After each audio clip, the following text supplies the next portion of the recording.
راغلی یم بند چک ولسوالۍ ته. دا د بند چک سیمه ده.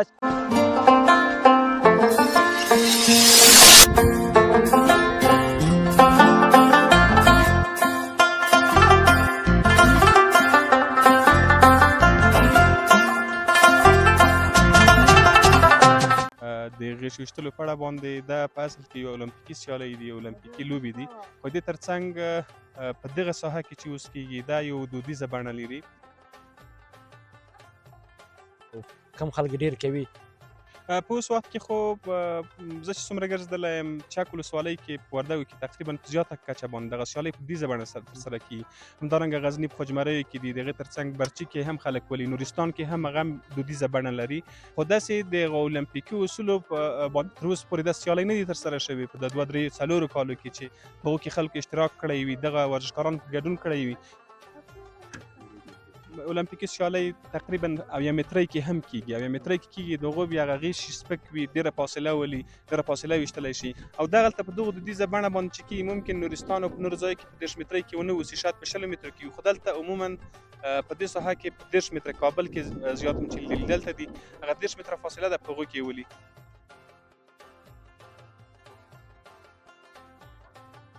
او د کمال قیمت د 10,000 نه نیولي ته 80,000 روپیو پورې داسې کمالونه موږ شته چې قیمت. د غیشو د ټیم تعداد معلوم نه دی. دا چې جانب مقابل د 15 نه کم نه وي، 20 نفره و، د جانب مقابل به هم 20 نفره وي، 15 نفره و، 15 به د بل جانب مقابل ورسه وي. یو نفر هغه تخته چې هلته ایښې ده، یو نفر یې وولي، یعنې حق لري یو وارې اخلي. هغه کله چې هغه تخته وولي نور ټول حسب کوي، هغه شاوخوا چې نمرې لګېدلي دي هغې چې نمره اخلي هغه ټول حسب کوي. هغه د دړې یا د تختې 2 نمرې حسابېږي.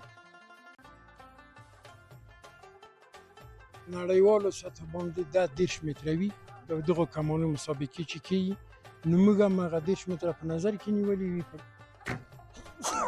خدای صاحب ودې ویشته مبارک. خیر یې ژوندی اوسې. حاجي صاحب دا چې دا هغه نښه وویشتله نو حاجي صاحب بیا نه وښې؟ بیا یې ولم، بیا یې پاسته ولم، اوس نه. یوه لوبه څومره وخت نیسي؟ دا یوه لوبه تقریبا اوس خو 2.5 ساعته شاید وخت در بر ونیسي. یو ټیم لوبه 2.5 ساعت در بر. په ننوي شکل باندې چې په کلیو کې بیا موږ کوغه بیا ګیس ته بیګا پورې وي، او د برزره پورې برزر بیا ډوډۍ خوري، بیا لمونځ کوو، اودس کوو، تفریح لري، بیا ماسپښین بیا راځي تر مازدیګر ټیمه پورې بیا لوبه کوو. مازدیګر به از آن مانځه څه زیاتي بس خدای پاماني وي، رسخت وي. دا په کلیو کې په ژمي کې ډېره وي. زه خو د کابل د ټیم طرفدار یم، ځکه هغه کې د ما ملګري و انډیوالان دي او د هغو سره راغلی یم نو د چکر دپاره او د دغو لوبې د لیدلو دپاره.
سلامونه دوستانو، خدای دې چې روغ جوړ اوسئ. عطاالله وردګ یم، یو ځل بیا له ابدارۍ څخه ستاسو په دانه چوپړ کې حاضر یم. دا ځل د اختر په میله کې یا د اختریز ټورنمنټ کې راغلی یم بند چک ولسوالۍ ته. دا د بند چک سیمه ده چې بند چک سیمه کې د والیبال، کرکټ او د غشي ویشتلو سیالۍ ترسره کېږي. نو نن راغلی یم زما تر شا ګورې چې غشي دي او د کمان د خیر سره غواړم دلته یې خپرونه تاسو ته سب کومه. هیله من یم چې خپرونه مو خوښه شي او تر پایه زموږ ملتیا وکړئ. دغه دودیزه میله یا دودیزه میله چې د غشي ویشتلو سیالۍ ورته ویل کېږي، دا د وردګ ولایت کې ترسره کېږي. بالخصوص د دې د غشو ویشتلو دغه شوقي خلک چې دي هغه د بند چک خلک دي چې اکثریت خلک یې دلته کوي.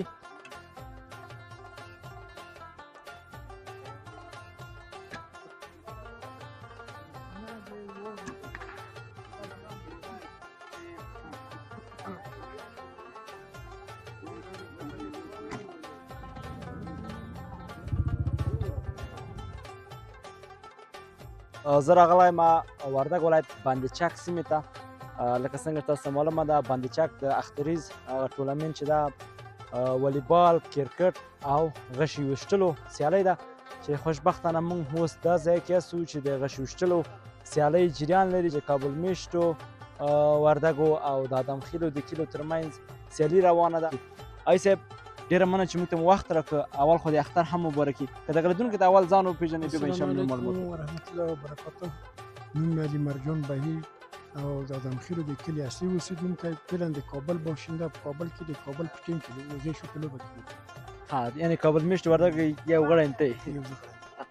دغه د غشي ویشتلو دغه عنعنوي دغه دودیزه چې اوس دلته روانه سیالۍ دغه خلک راته تشریح کړي څه هم ترسره کېږي، څوک پکې ګډونوال دي، سپین ږیري پکې ډېر شوقیان دي، ځوانان پکې شوقیان دي، دغه معلومات راکړئ. نو د دوی په لوبه په حساب باندې دا چې یوه سنت او عنعنوي لوبه ده او دا د ځوانانو او سپین ږیري د واړه سن خلک هم لوبېدای شي. او داسې شکل باندې که کرکټ یا د والیبال یا د فوټبال لوبه چې هغه په ځوانانو پورې ډېره اړه لري، ځوانان کې لوبېدای شي، نو په دې لوبه کې سپین ږیري او ځوانان او واړه ټول لوبېدلی شي. او د دوه اعضاو هغه یې د ټول د سپین ږیري او د ځوانانو نه تشکیل شوي. او اوس فعلا دغه لوبه چې روانه ده د کابل میشت او وردګو او د ادم خیلو د کلیو تر مابین روانه ده. او دا 14 ګردو به د لوبه کېږي چې هر څوک برنده شول هغه به د فاینل دپاره سبا دپاره بیا بخیر د بل ټیم سره لوبېږي، او هر څوک چې بایلولی یا هغه شول نو هغه به حذف کېږي او خپل ځای ته بدري. بالکل. تاسو وویلې چې شپږ ټیمه دي اوس که نه؟ دغه د غشو سیالۍ څه رقم ترسره کېږي؟ په یو ټیم کې څو غړي اوسي؟ نو څو نفره پکې اوسي؟ ځوانان پکې ډېر دي که سپین ږیري د پکې ډېر دي؟ غشو د ټیم تعداد معلوم نه دی. دا چې جانب مقابل د 15 نه کم نه وي، 20 نفره وي، د جانب مقابل به هم 20 نفره وي، که 15 نفره وي 15 به د بل جانب مقابل ورسره وي، او یو په بل پسې مسلسل ویشتل کېږي. یو څنګ ته سر یو غشی ولي، بیا د هغو په آخر کې پیستیر هغه څوک وي چې اکثریت وخت هغه نشان وویشتی شي، هغه هدف وویشتی شي، هغه وسوځېدی شي، او بیا د بل نوبت لپاره د بل ټیم پیستیر پاتې کېږي، هغه لوبه سرته رسېږي. دلته تاسو ویلو چې د ټیم 15 نه کم نه اوسي. که چېرته یو نفر هغه تخته چالتې کې ده، یو نفر یې وولي، یعنې حق لري یو وار یې لاخلي. هغه کله چې هغه تخته وولي نور ټول حذف کېږي، هغه شاوخوا چې نمرې لګېدلي دي هغې شي نمره اخلي، ټول حذف کېږي، هغه د دړې یا د تختې 2 نمرې حسابېږي. او امتیاز یې دا دی چې هغو ته 2 واري ځل دپاره هغې شی بیا ورکول کېږي. داسې خلک او ځوانان یا شته په دې ټیم کې چې 15 او 6 او 4 مسلسل ویشتی شي، نو د هغوی لپاره دا یو چانس وي چې څو یې ویشتی شي هغې شی بیا ورته ورکوي، او نورې نمرې سوي وي هغه خلاصې وي، نور بغل ټول سوځي، هغه سوځېږي، هغې شی نمرې خلي، او چې هغې دا د امتیاز یې چې د هغوی لپاره 2 وار دپاره بیا هغې شی چانس شته ده. چانس شته څو هغه وکولی شي 2 او 3 او 15 او 6 او 9 پورې هم ویشتل کېږي. که چېرته دغه اوس هغه تخته چالتې کې ده، که چېرته ولګېږي د هغې امتیاز بیا څه وي؟ د هغو 2 نمرې دی. 2 نمرې دي. دا نور ټول هغې شی په 1 نمره حسابېږي، چې هر څو لنډ وي جانب مقابل چې لرې وي هغه حذف کېږي یا لرې کېږي او وکاږي، هغه 1 نمره هغې شی خلي، چې دړه وویشت هغو ته بیا 2 نمرې حسابېږي. آی صاحب دغه مساحه چې ده دغه ځنې چې مثال د هغه شی ولي تر هغه ساحه پورې دغه څومره راځي؟ دغه څو متره راځي؟ نړیوالو سطح باندې دا 10 متره وي، د دغو کمانو مسابقې چې کېږي، نو موږ هم هغه 10 متره په نظر کې نیولي وي، په متر یې جوړوو، 10 متره مساحه کې هغه هدف. بالکل. دغه خو ما دغه وردګ ولایت کې بند چک کې ولیده، دغه د غشو ویشتلو سیالۍ نور ځایونه کې ولیدو، د دغې بیا کوم ولسوالۍ خلک ډېر شوقي دي؟ د وردګو په ولایت کې د بند چک د ولسوالۍ خلک ډېر شوقیان دي، او دلته تقریبا 15-14 ټیمه دي غونډ په چک ولسوالۍ کې، او په سید آباد او په د نورو ولسوالیو کې داسې هغه نشته. سید آباد کې هم د غرونو سره غیش ولندې پیدا کړي دي، کوشش چې هلته هم رواج شي، او وړي یې دي، او هغه ملګری شته یو څوک هلته هغو د ټیمونه جوړ کړي دي، خو داسې د ډېر ښه علاقهمند خلک د چک ولسوالۍ او دلته شته. دغه تیر ځل دغه د غش ویستلو سیالۍ چا وګټله؟ دا په تیر نوبت کې په تر اوسه غښتریز کې هغه کې مادیارخیلو خلک برنده شو. آی صاحب ستا لکه چې د غش ویشتلو نوبت هم راغلی، موږ به آی صاحب وګورو چې کوم غشی ولي که نه در روان یې صاحب. دوستانو دا د غش ویشتلو هغه دودیزه عنعنوي طریقه ده چې په وردګ ولایت کې ترسره کېږي. نو د آی صاحب نوبت راغی، زه به انشاءالله لاړ شم د آی صاحب ته تر وښیم، موږ سره پاتې شئ او د خپرونې څخه خوند واخلئ.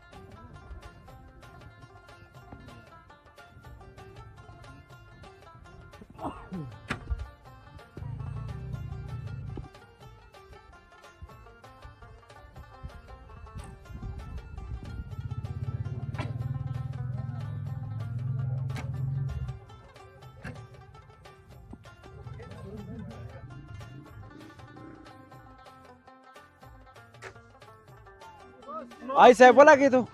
نه هغه نمرې چې هغه تاسو ښکاري هغه غیشي هغه اوس هلته یې ګوري چې کوم غیش لاندې دي هغو ته نمره ورکول کېږي او چې لرې وي هغو ته نمره دا سر ټیم کې دا فنل کې دغه ونه شو تا ونه ویشتل؟ ما ونه شو دا تیر کمان چې دا اوس خو دا خو ډېر په سختۍ به هم ته پیدا شي، د دې بیا قیمت څو ده؟ د غشي قیمت څو ده؟ د کمان قیمت څو ده؟ قیمت یې 500 نه نیولي تر 2000 پورې. بیا دغه فایکان یا دغه شی موږ خراد ورته جوړوو، د وزرو نه یې په پلاستیکي شکل کې اول د خارج نه راځومي، موږ د لویو مرغانو د وزرو مزرو نه چیرې پیدا یې کړی شو دونه استفاده کړو. او د کمان قیمت د 10,000 نیولي ته 80,000 روپیو پورې داسې کمانونه موږ سره شته شو. اوس دا هم ستاسو د ټیم غړي دي؟ دا زموږ د ټیم غړي دي. دا اضافي اوار کوم داسې اضافي اوار یې وکړو. هغه شي راوړل ته یې واچوو نو بیا نوبت بیا د سره شروع کېږي.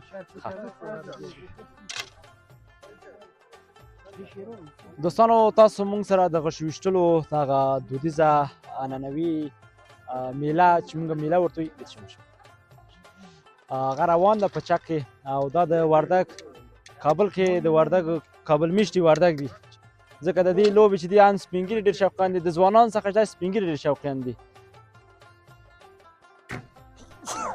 خدای صاحب ودې ویشته مبارک. خیر یې ژوند حاجي صاحب دا چې دا هغه نښه وویشتله نو آی صاحب بیا نه وښې؟ بیا یې ولم بیا یې پاسته ولم اوس نه بیا نوبت مې وروړي بیا پاسته بیا ولم. هغه چې غشی د تر بیا هغه هم کم کمان لري که نه لري؟ هو هغه کمان د ټول د ټیم غلي دي که نه تقریبا دا اوس موږ دلته 40 نفره دوه ټیمه یو شل نفري ټیمونه دي او 40 نفره د 40 نفره چې تاسو وینئ دا ټول د ټیم اعضا شل د یوه ټیم شل د بل ټیم. هغه کومې چې غشی چې ولګي که نه هغه ځای کې بیا هغه بیا په داسې لاس کې نشته چې هغه صاحب غشی میتر او بیا هغه هم جایزه لري که نه لري؟ نه جایزه خو تفاره نه وي. جایزه په آخر کې چې څوک فاینل ته ووځي او برنده شي او اول ټیم او دویم ټیم دپاره څه کمانونه د نورو ملګرو څه لپاره د تیر کمان او هغه تیرونه غشي او څه داسې تحفه ورته ورکول دي کاپونه ده. اوس تاسو د ټیم څو غشي ویشتلي او څو یې پاتې داسې معلومات لرئ؟ داسې وي دا پر یو نوبت تېرېږي یو ورځ د یوه ټیم یو نفر یو غشی ولي بیا بل دا 40 چې خلاص شول دا یو ګردو ورته وایي یا یوه دوره ورته وایي. بیا د هغې شي غونډ راوړي بیا د اول نه شروع کېږي د 40 واړه غونډ خلاصوي. په کې که چا داړې ویشتې د هغو نمرې رسي او که داړې نه لګېدلې هغلته چې چیخ وي ورسره پاتې شي په آخر کې یې ګوري چې کوم غشي لنډ وي هغه نمره اخلي چې لرې وي هغه دغه یوه لوبه څومره وخت نیسي؟ دا یوه لوبه تقریبا اوس خو 2.5 ساعته شاید وخت در بر ونیسي. یو ټیم لوبه 2.5 ساعت در په عنعنوي شکل باندې چې په کلیو کې بیا موږ کوغه بیا ګیسته بیګا پورې وي او د برزره پورې برزر بیا ډوډۍ خوري بیا لمونځ کوو اودس کوو تفریح لري بیا ماسپښین بیا راځي تر مازدیګر ټیمه پورې بیا لوبه کوو. مازدیګر به اذان لمانځه سره چې بس خدای پاماني وي رخصت وي دا په کلیو کې په ژمي کې ډېره وي او یو کلی بل کلي ته ورځي بل کلی بیا بل کلي ته ورځي دا لوبه په ژمي کې ډېره رئیس صاحب هم لکه چې وویشته کوم یې وویشتله د ادمخیل د ټیم یو ځوان دی هغه وویشتله نو د خپل ټیم دپاره 2 نمرې وګټلی شو. که نه خولۍ والا فرید جانه تراشه ته دا خو سلام علیکم فرید جانه اختر دې مبارک شه انشاءالله تا د مبارک منځونه روژې د کابل شه خوشحاله اوسئ. فرید جانه قضه چې هغه غشی چې د مخکې عیسی وویشته دا د کابل میشتي وردګ دی وویشته او پسې د ادمخیل د کلي یو تن هغه شوشتونکی دی هم وویشته. آی صاحب تا خو وویشته بل وار دې ونه که بل اور مې نه دی کړی، نوبت مې پاتې دی. ښه. یعنې د امتیاز نوبت یې بیا پاتې دی، باید ویولي، بیا یې وولي، انشاءالله بل هم ولي، او بیا چې وویشته بیا به بیا ورسره وړي، هغې شی بل هم ویشتلی شي. داسې امکان لري چې 4 او 15 په هغه باندې وویشتي. دم ورته نیسي نو. دا مې نیسي ورته. تمرین ورته کړی نه همداسې؟ یاره تمرین خو همداسې نه دی کړی، په همدې وظیفې نه راغلی یم او نن مې شروع کړي دي. یعنې تجربه پکې لرئ نه؟ تجربه شته ده. خوشحاله اوسې فرید جان. بس ښه چانس درته غواړم د خیر سره، چې بیا د خیر سره چې کله دې وکړه بیا جایزې نیم کړي سره. خیر څه کوي صاحب؟ دوستانو موږ سره پاتې شئ او زموږ د خپرونې څخه خوند واخلئ.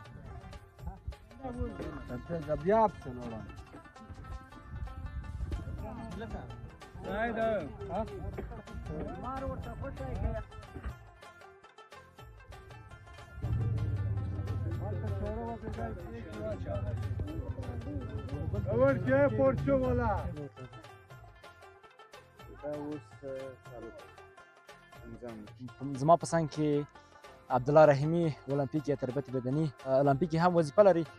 رحیمي صاحب ډېره مننه چې موږ ته وخت راکړ. لومړی خو د اختر مبارکي او نن د خیره باندې چک ته راغلی یاستئ. د دغه دودیزې میلې په اړه که ورته ایښې شو دې په اړه لږ معلومات مطرح کړئ. مننه. زه هم د تاسو د رسنۍ نه ټولو لیدونکو ته د عید مبارکي وایم. همدارنګه د غیږ ویشتلو په اړه باندې دا په اصل کې یو اولمپیکي سیالۍ دي، اولمپیکي لوبې دي. په دې ترڅنګ په دغه ساحه کې چې اوس کېږي دا یو دودیزه بڼه لري، دودیز شکل باندې ترسره کېږي، ځکه دلته هغه سهولتونه نشته چې هغه دولت یې ورته مهیا کړه. نو په اصل کې د اولمپیکي سیالۍ دي، خو دلته یوه دودیزه بڼه خپله کړې ده، دودیز شکل باندې کېږي. دغه تاسو ویلې چې اولمپیکي سیالۍ هم دي. د دغې اولمپیکي سیالۍ چې هم دي موږ خو په دې هر لوبه چې ګورو موږ تعقیب کړی ده، ډېر مخته تللی دي. د دغه شویشتلو مخنیځ علت څه شی ده؟ ځکه تاسو په عراق هم ګډون کړی دغه شویشتلو په سیالۍ کې، فکر کوم همدغه څو وختونو کې. په وروستیو کې تقریبا اقتصادي مشکلات او ستونزې غټ لامل شاید همدغه اوسي، بودیجې نشتون له د امله. بودیجې نشتون له امله. کنې د ملي ټیم لوبغاړي موږ لرو، همداسې په نړیوالو سیالیو کې ګډون کړی دی. په هغو سطحه باندې نه دي لکه ځینې نور فدراسیونونه، لکه اوس تکواندو ده، کیک بوکسینګ دی، بوکسینګ دی، پهلواني ده. دغه چې دي په دغو سطحه باندې بیا سیالۍ ډېرې کېږي، خو په دغه کې یو څه ممکن د بودیجې نشتوالی وي، یا په اصطلاح باندې ډېر د خلکو شوق او ذوق په دغه برخه کې نه وي. نو غټ لامل یې ممکن دغه وي. تاسو د شوق او ذوق ویلې، د کوم ولایت خلک ډېر دغه شویشتلو سیالۍ سره او دغه لوبې سره ډېر شوقیان دي او کوم خلک ډېر کوي؟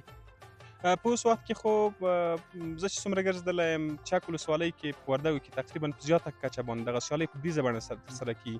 همدارنګه غزني په خوجمریو کې دي، د هغې ترڅنګ برچي کې هم خلک ولي، نورستان کې هم هغه دودیزه بڼه لري.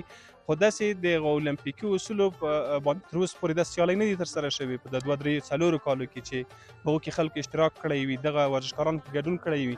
دغلته دغه دودیزه لوبه ده، د دوی ټولو غوښتنه همدغه ده چې دغه سیالۍ اولمپیکي شي، دوی پکې ګډون وکړي، د ملي ټیم دپاره مسابقات ترسره شي، سیالۍ ترسره شي او د یو سرنوشت معلوم شي. دغه لوبغاړي چې دي دغه ټول بې سرنوشته دي. مطلب دغه دی چې غریب خلک دي هغه خپله دودیزه لوبه یو رقم نه یو رقم مخکې وړي، هغه خپله میله ورباندې جوړوي، خو په عمومي توګه باندې ته کار نه دی شوی. ما خو نورستان کې هم لیدلی، هغه دا سره فرق کوي که نه کوي؟ فرق کوي. داسې دی چې هر ځای د بلې سیمې سره فرق کوي، ځکه دودیزه بڼه دغه ده چې هر سړی د خپلې سیمې دغو دود او دستور په هغه باندې ولي. اوس نورستان کې ممکن دغه رقم سهولتونه نه وي لکه دلته چې خلکو ځان ته مهیا کړي. دا نه دي چې دا بل چا کړي، دا هر سړي په خپل شخصي یا کلیوالي لګښت باندې دوی هغه شی اخیستي او جوړ کړي دي. نورستان کې موږ چې تر کومې کچې پورې لیدلي هغه یوه تخته دغسې ولاړه وي، لرې ځای نه ولي. نو هغه داسې بڼه لري لکه دا. خو ما ته وي چې هر سړی د خپلې سیمې هغه دود هغه رواج چې پاتې شوی د پلرونو نه په هغه رقم باندې پاتې دی. بلکل. دغه چې تاسو ویلې چې اولمپیکي لوبې هم دي، په اولمپیکي لوبې کې دلته خو د کلي کور خلک کوي، وخت مشخص نه وي. اولمپیکي لحاظ باندې دغه ویشتلو سیالۍ چې موږ ورته وایو څومره وخت نیسي او څومره وخت دربر نه څومره وخت ورته ټاکل شوی ده بین المللي او د ملي سطحې؟ هغه تفاوت لري. اوس اولمپیکي سیالۍ تقریبا 1 مترۍ کې هم کېږي، 1 مترۍ کې کېږي، د هغو بیا هغه غیږ سپک وي، ډېره فاصله ولي، ډېره فاصله ویشتلی شي. او دغلته په دغو دودیزه بڼه باندې چې کېږي ممکن نورستان او په نورو ځایو کې په 30 مترۍ کې ونه اوسي، شاید په 20 مترو کې وي. خو دلته عموما په دې ساحه کې په 30 متره کابل کې زیات چې دلته دي هغه 30 متره فاصله ده په هغو کې ولي. هغلته هغه دړه لوړه وي، په لوړه سطحه باندې ویشتل کېږي. خو دلته چې دا د ځمکې په سر باندې ورته هغه خاوره اچوي، د خاورې تر څنګ ترڅنګ هغه خشکي اچولي په هغو کې ولي د دودیزه بڼه یې خپله کړې.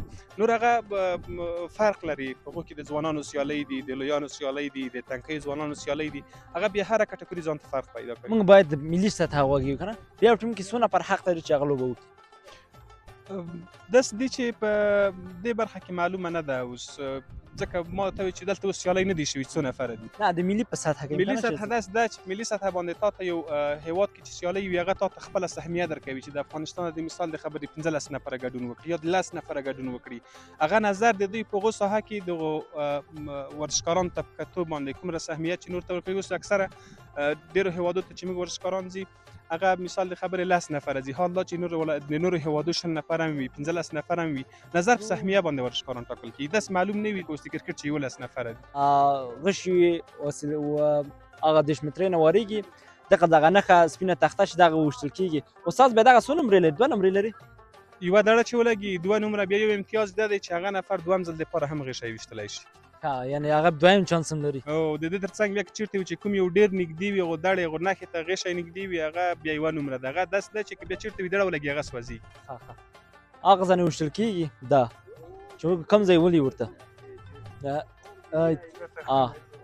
دا نه بیخي هغه دا بیا اوس خو بیخي لرې ولګېده که نه. څومره چې لرې کېږي هغومره هغه د غیش هغه په اصطلاح باندې ارزښت کمیږي، څومره چې نږدې وي هغه کوي. یعنې څومره چې د څنګ کې ولګي هغه نمرې لري. نمرې داسې که اوس چېرته وي چې هغه نښه ولګي بیا دغه ټول غیش سوځېدلي دي. لکه دا بل چی کې وبه ولي که نه دا خو بیخي لرې ده. مونږ ونه ولي نه ولي هغه خپله بلد وي ورسره بیا. مخامخ راغی معلوم خوشحاله اوسې خوشحاله اوسې.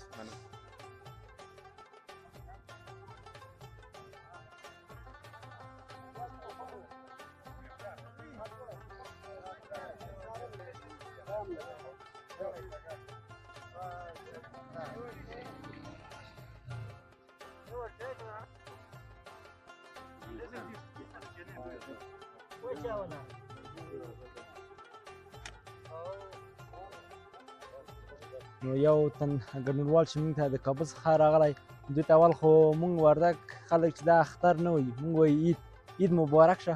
نو عید دې هم مبارک شه تا ته او ته کولی شې د خپل هغه عید مبارکي زموږ دغه دوستانو ته ورکړه او ځان هم معرفي کړي. او د ما نوم استاد عبدالله دی، د کابل څخه راغلی یم.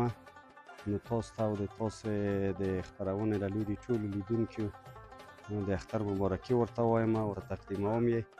الله دې وکړه چې لوی اختر په خوښۍ باندې دوی په لمانځلو باندې لګیا دي. بس راغلي یو همدغلته د دغو دودیزې لوبې چې د غیشو نه عبارت په ده ګورو دلته او د دې نه خوند خلو. نو دغه ساحه او فضا نو ډېره د دوی دپاره مساعده ده چې د انسان روح ته بس څه اطمینان ورکوي. خوشحاله اوسئ. دغه دلته خو دغه شوشتلو سیالۍ روان ده که نه؟ ته بیا د کوم ټیم خپل ټیم دې شته یا د کوم ټیم طرفدار یې که دغه راته ووایې؟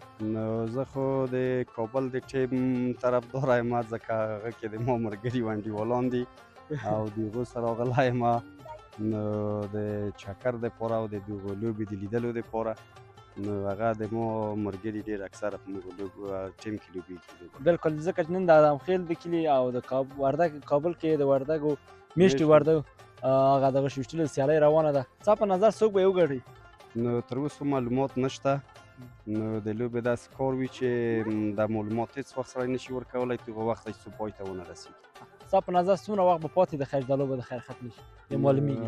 تقریبا 15 ګردو لوبه روانه ده. نو 7 ګردو نور هم پاتې ده. نو تقریبا 1.5 ساعت 2 ساعته وخت شاید ونیسي بیا وروسته نتیجه معلومه شي چې کوم ټیم یې ګټي. یعنې یو لوبه د 7 ګردو لري؟ نه 12 ګردو لري. 12 ګردو لري 15 شوې ده او 7 ګردو نه راپاتې. ښه په طبیعت هغه لوبه کوي او ښه په طبیعت یې کوي، ښه په شوق ورته راځي ځکه دا د موږ په دې ساحه کې د ډېره پخوانه رواج ده او د وخت هم مخکې ملګریو درته وویل ټولو کسان په دې کې ګډون کولی شي، ځوانان، سپین ږیري. تا څنګه ګډون پکې نه ده کړی؟ نو خو ما په دې خاطر نه دی کړی چې هغه جانب مقابل خلکو څه چې زموږ لوبه ده د هغو ملګري کم دي. نو ما هم برخه کې ونخڅه ځکه بیا زه اضافه کېدم. خوشحاله اوسئ. بس ډېره مننه چې وخت خوشحاله اوسئ. دوستانو دا و زمونږ د غش ویشتلو سیالۍ برنامه خپرونه چک ولسوالۍ بند ته راغلی وو او د وردګ ولایت ته د اختریز میله وه. دلته یو ټورنمنټ جوړ شوی و. دغه غش ویشتلو سیالۍ چې دا په وردګ ولایت کې بالخصوص د چک خلک یې ډېر کوي. تر بیا چې زه عطاالله وردګ له ابدارۍ څخه ستاسو په درنو چوپړ کې حاضرېږم. تاسو په لویه بخښونکي الله سپارم د ژوند په ټولو چارو کې بریالي اوسئ.